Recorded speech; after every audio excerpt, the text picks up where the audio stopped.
Si les règles de la facturation électronique sont désormais bien identifiées pour les flux domestiques, les opérations impliquant les DROMCOM ou des partenaires internationaux soulèvent encore de nombreuses questions.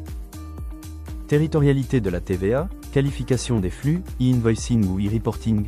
Ces situations nécessitent une analyse précise des critères fiscaux applicables. Dans cette vidéo, nous décryptons les principales règles à connaître et les cas particuliers issus des derniers travaux publiés par l'AFNOR. Le principe de départ, pas d'e-invoicing, mais de l'e-reporting. Premier point à bien avoir en tête, pour les factures B2B internationales, il n'y a pas d'obligation de facturation électronique. En revanche, la plupart de ces flux sont soumis à une obligation d'e-reporting. Vous devez déclarer les données de la transaction à l'administration fiscale. Et c'est votre responsabilité, en tant qu'assujetti, de déterminer si votre facture relève de l'e-invoicing, de l'e-reporting, ou si elle est tout simplement hors réforme. Vous devez ensuite signifier ce traitement à votre plateforme agréée, qui ne peut pas le deviner seule. Les ventes B2B internationales. Dès lors que vous êtes assujetti à la TVA en France et que vous vendez à un acheteur établi à l'étranger, vous êtes soumis à l'e-reporting de vente. Cela couvre deux grands cas. Les ventes intracommunautaires, vers un acheteur assujetti dans un autre pays de l'Union européenne, que ce soit une livraison de biens ou une prestation de services. La TVA est autoliquidée par l'acheteur dans son pays. Vous, vendeur français, déclarez via e-reporting.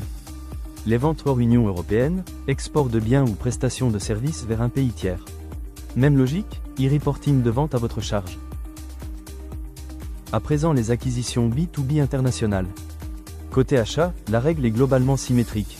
Si vous achetez auprès d'un fournisseur étranger, vous êtes soumis à un e-reporting d'acquisition. Mais il y a une exception importante à connaître. Les importations de biens en provenance d'un pays hors Union européenne sont hors périmètre de la réforme. Pas d'e-reporting dans ce cas.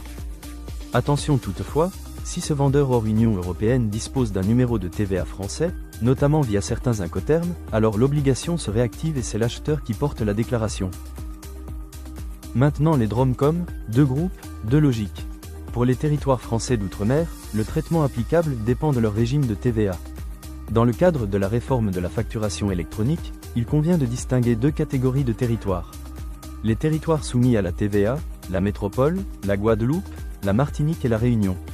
Les opérations B2B domestiques entre assujettis établis dans ces territoires relèvent, lorsqu'elles entrent dans le champ de la réforme, de l'e-invoicing, avec émission d'une facture électronique structurée.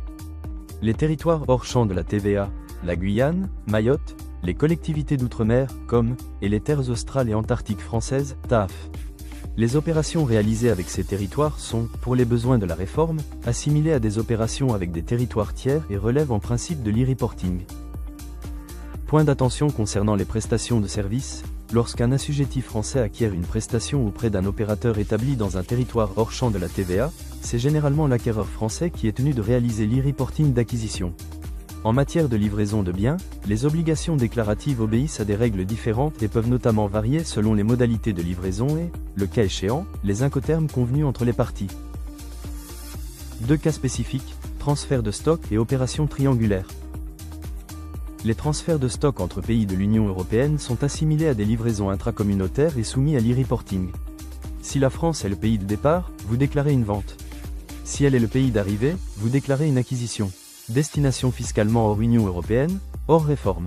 Les opérations triangulaires font intervenir 3 acteurs dans 3 pays membres de l'Union européenne. Une mesure de simplification européenne évite à l'intermédiaire de s'immatriculer dans le pays de destination. Chaque acteur a ses propres obligations déclaratives selon son rôle dans la chaîne. Enfin, ce qu'il faut retenir et anticiper. 1. Cartographiez vos flux, identifiez la nature de vos opérations internationales et la localisation exacte de vos partenaires, y compris dans les DROMCOM. 2. Qualifiez chaque flux, e-invoicing, e-reporting ou hors réforme.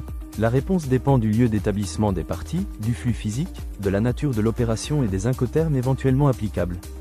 3. Informez votre plateforme agréée, c'est vous qui lui signalez le traitement attendu. Sans cette qualification en amont, les flux ne peuvent pas être correctement orientés. 4. Appuyez-vous sur les bons outils. Une plateforme agréée proposant un accompagnement à la qualification des flux vous fera gagner du temps et sécurisera votre conformité. En résumé, les flux B2B internationaux et les échanges avec les territoires d'outre-mer ajoutent une vraie complexité à la réforme. Pas d'e-invoicing obligatoire pour les factures internationales, mais de l'e-reporting dans la plupart des cas. Des règles différentes selon les territoires. Et une responsabilité qui repose, en premier lieu, sur vos épaules pour qualifier correctement chaque flux. Maîtriser ces mécanismes, c'est se prémunir contre des erreurs de déclaration et les risques de non-conformité qui vont avec. Préparez dès maintenant le futur de la facture électronique avec Cegedim Business Services.